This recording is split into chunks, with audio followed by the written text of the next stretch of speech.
Hi, I'm Wayne Hockmeyer, and I'm going to do a demonstration of the banjo minnow and the various ways to fish it. But let's go to the boat first, and I will show you how to use the various products in the banjo fishing system kit and how to put them together. I have in my hands the three sizes of the banjo minnow. There is a small, there's a medium, and there's a large.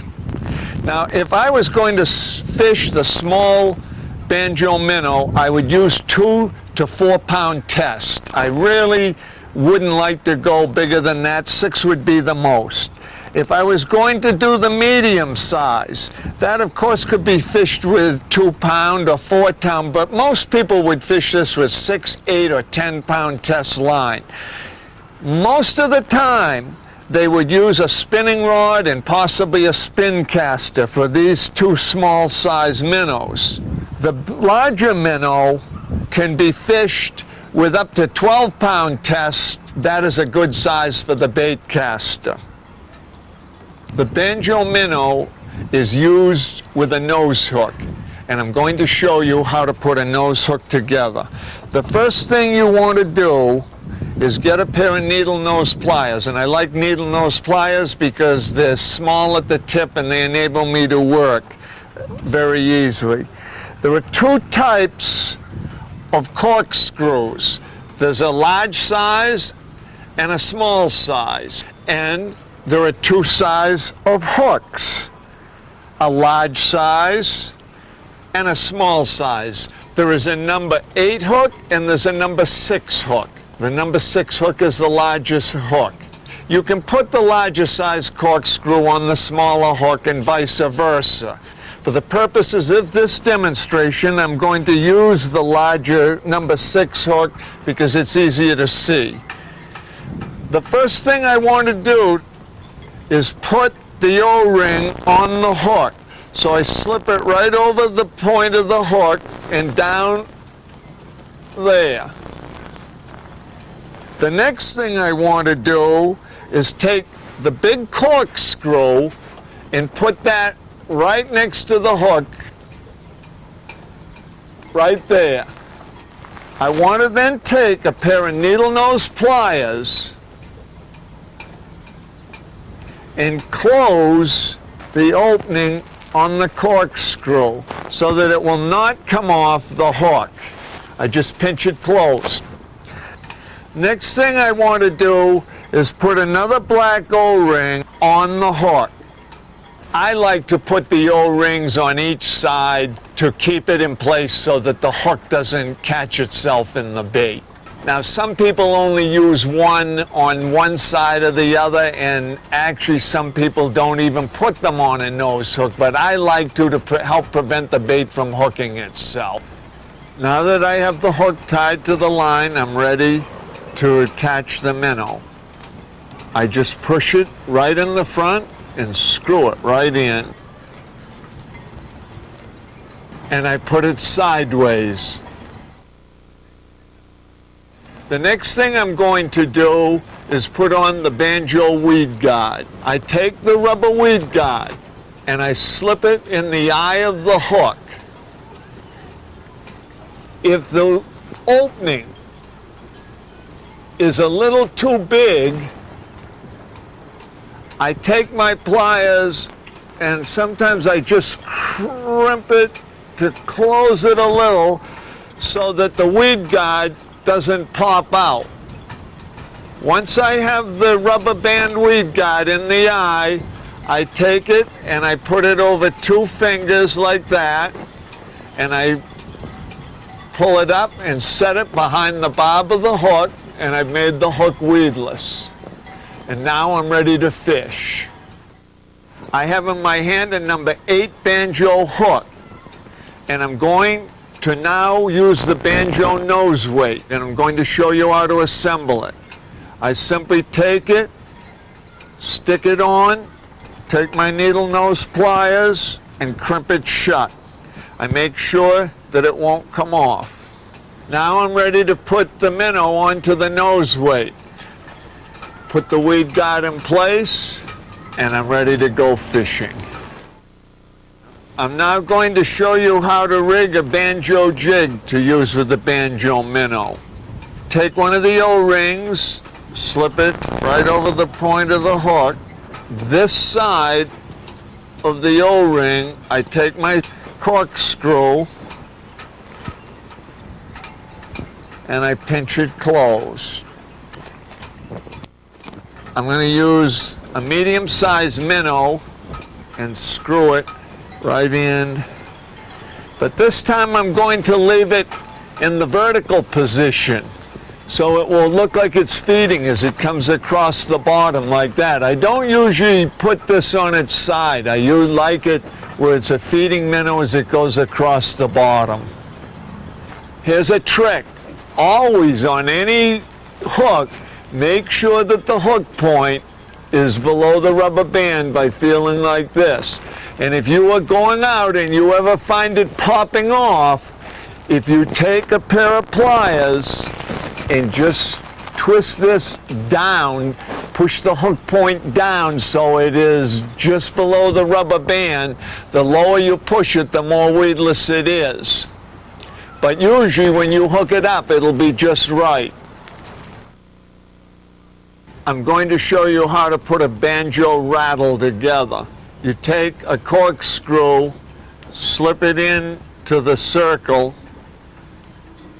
and then I pinch it close so it won't come off, and I'm ready to put it into the bait. There are a number of places I can put it on the minnow. Some people like to put it right under the throat. Some people like to actually put it on the sides, the top or the bottom. I happen to like it right under the throat because I like it to look, if I'm using the red rattle, like that the gills have been damaged. I bring it right up there close to the fish. Surprisingly, it doesn't hurt the action of the bait that much, but you have to remember you're using this in cloudy or murky water to attract a fish to it. So he probably isn't going to see it, he just sees a piece of red near the throat of the fish or the gill section. When you get done, you don't want to use it, you're in clear water, you just unscrew it back out.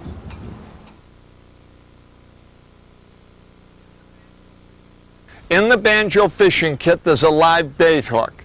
You hook the minnow through the lips, and then use a pair of pliers to hold the hook so that you can keep the minnow out of the way and attach the rubber band weed guide behind the bob.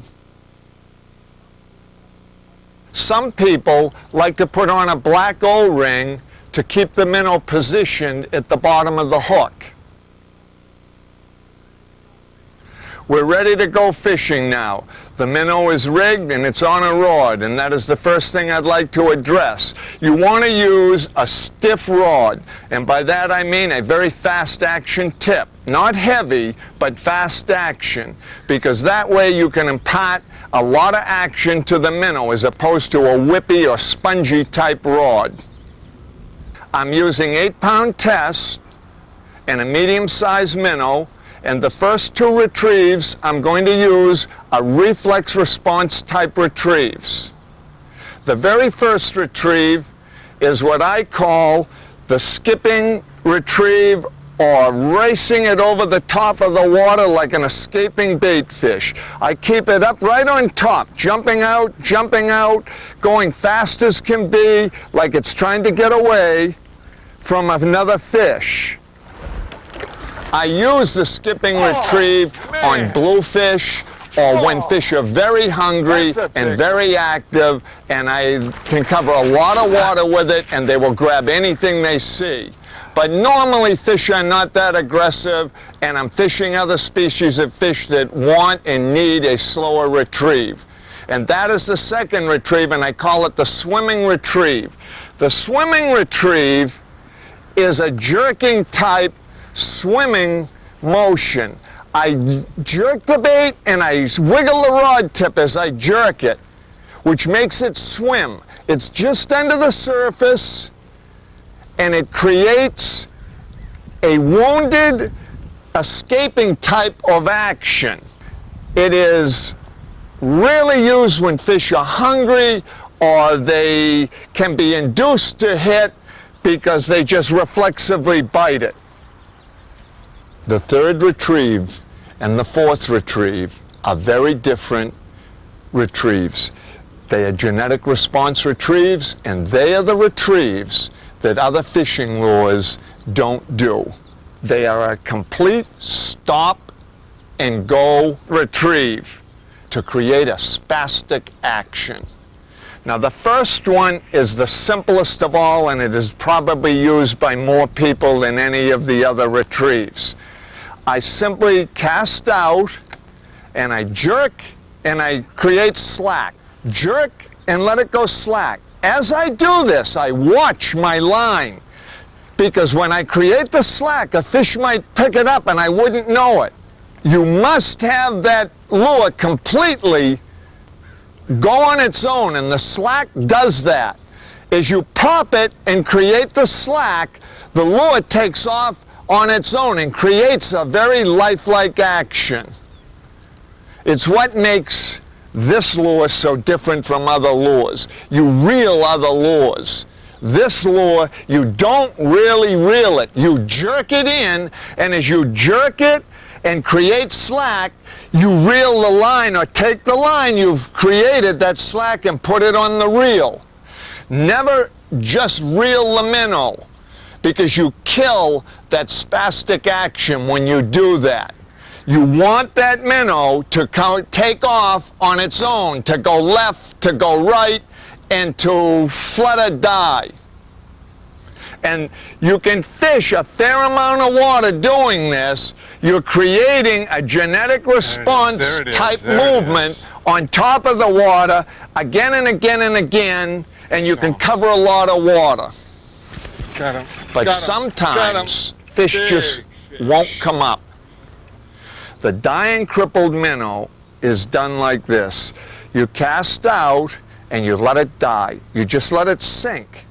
And sometimes they'll pick it right up just as it's sinking, dying. If they don't, I just take the rod tip and I snap it. And I let it die. I let it die. I let it die. And I snap it. I let it die. And I snap it. If I see that line move, because I might not feel it, I reel it tight until I feel the pressure, and then I pull on it, and I reel and pull without really a hard snapping strike. With the banjo minnow and the banjo hook system, just a very long pulling strike will hook you more fish. Now I've showed you 4 different types of retrieves. The skipping, the swimming retrieve, the crippled minnow retrieve, and the dying crippled minnow retrieve.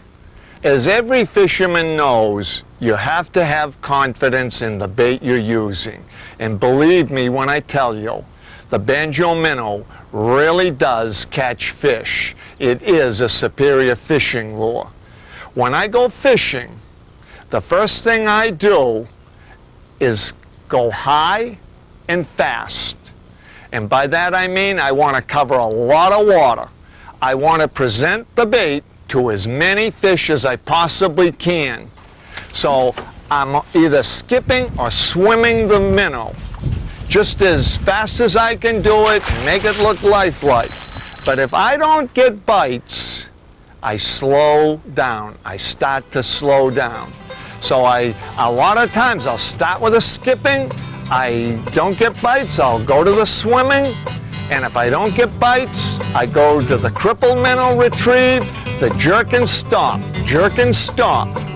But if I still don't get bites, it's noontime, it's hot, it's calm, fish aren't biting. Then I go to pure genetic response. I slow down and I go deep. And that is the key to fishing. I start high and fast, and I end at low and slow, depending on what the conditions present me with. And many days, you can be the only person catching fish, because you're the only person fishing in this manner. Thanks for watching. I'm Wayne Hockmeyer for Banjo Fishing Systems. And Good luck and go out and catch a lot of big fish.